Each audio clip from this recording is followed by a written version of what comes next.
je suis Myriam Pied de l'association Natura Deliciosa et je travaille avec des plantes comestibles sauvages.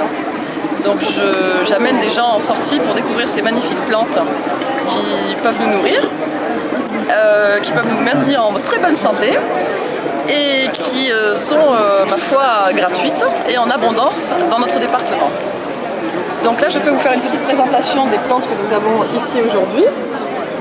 Donc nous allons commencer par une plante qui est formidable parce que c'est un arbre qui nous offre une graine, une gousse qui s'appelle la caroube, qui est issue de l'arbre le caroubier, qui est une plante qui pousse très, très bien en Méditerranée, qui y a beaucoup en Espagne, ici un peu moins, mais on arrive quand même à en trouver.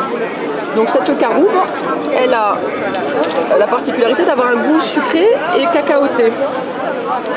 On le trouve souvent en magasin bio comme un succès d'année de cacao, en poudre. Donc on peut en faire des chocolats chauds. On peut la mettre dans les desserts, la râper, on peut en faire des sauces. Elle est très très bonne.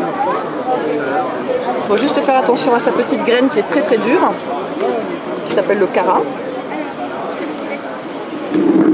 On a juste à côté la salicorne, donc qu'on connaît bien parce qu'elle nous est vendue sur les étals des poissonniers en venant de Bretagne. Celle-ci pousse près des étangs de Saint-Nazaire, près des étangs de Sals. Donc c'est une espèce qui est un peu différente de la salicorne bretonne, mais qui est comestible au printemps, en jeune pousse. Elle est appelée aussi l'asperge de mer. Elle ne pousse pas du tout les pieds dans l'eau, mais à côté. Et elle est très salée, donc elle se nourrit du sel. Et donc ce goût prononcé en sel, on le retrouve encore aujourd'hui. Mais là, celle-ci est destinée au séchage pour ensuite en faire de la poudre et un sel végétal.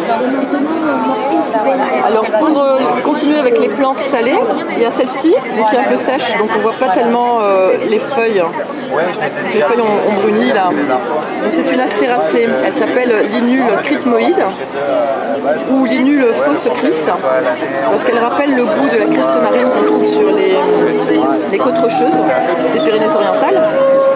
Très bonne, très salée, avec un petit goût térébenthynol.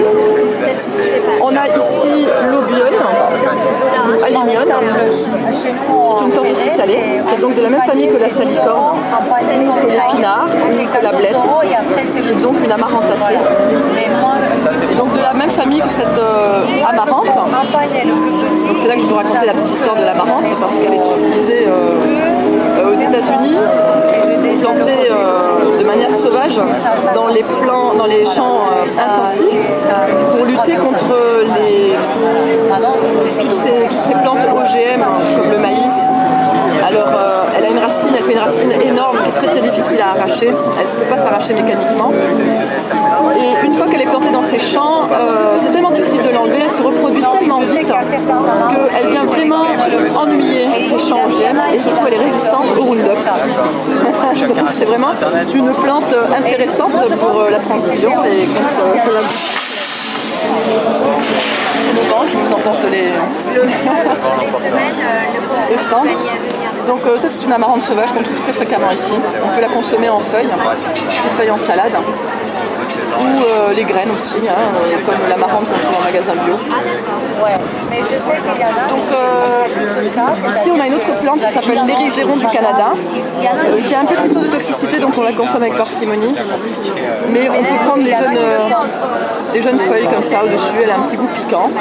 On peut en rajouter un petit peu dans la salade pour faire en sorte qu'on a un petit goût poivré, un goût piquant si jamais on en manque. Là on a deux plants de carottes, une carotte cultivée et une carotte sauvage. Donc cette petite carotte, elle est comestible, les fleurs sont comestibles, les feuilles sont comestibles. On peut se la rajouter en salade lorsqu'elle est fraîche, on peut la faire sécher, on peut en faire des beignets aussi, la sucrer. On a ici l'hélicryse ou l'immortelle. Et ça, cette petite plante, on l'appelle aussi la plante à curry. Elle a vraiment ce goût de curry. On peut aussi la consommer en infusion, on peut la mettre en condiment sur des salades aussi, faire des desserts, on peut la moudre. On met un café, on la réduit en poudre et ensuite on peut la mettre sur les condiments. Voilà. Et ben, je vous souhaite une bonne dégustation et n'hésitez pas à venir me retrouver lors des soirées, les journées découvertes. On découvre donc les belles plantes de notre département et on finit souvent la petite balade avec une dégustation de plantes qu'on agrémente à notre petit repas sorti du panier. Voilà, à très bientôt.